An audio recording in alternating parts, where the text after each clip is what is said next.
नमस्कार मित्रांनो, 2,000 रुपये या तारखेला होणार खात्यात जमा आणि लाभार्थी यादी जाहीर झालेली आहे। 2,000 रुपये देशातील शेतकऱ्यांच्या उत्पादनात भर घालण्यासाठी केंद्र आणि राज्य सरकार नावाजलेल्या योजनांची अंमलबजावणी करते। पंतप्रधान शेतकरी सन्मान निधी योजना ही लोकप्रिय योजना त्वरितच एक आहे।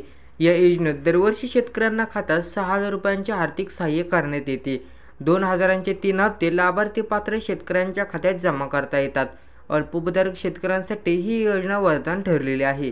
शेतकरी या योजनेच्या 16 हप्त्याची प्रतीक्षा करत आहे, त्यासाठी आनंद वार्ता झालेली आहे। कधी जमा होणार 16वा हप्ता?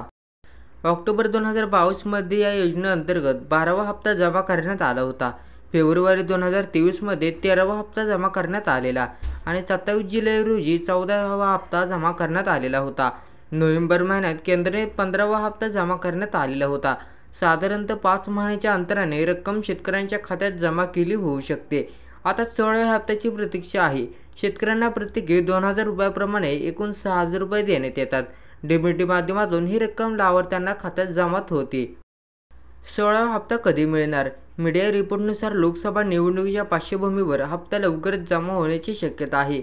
या फेब्रुवारी अथवा पुढील मार्च महिन्यात पंतप्रधान शेतकरी सन्मान निधी योजनेचा 16 हप्ता जमा होण्याची दाट शक्यता आहे। अर्थात केंद्र सरकारने याविषयी अधिकृत घोषणा केलेली नाही। धन्यवाद।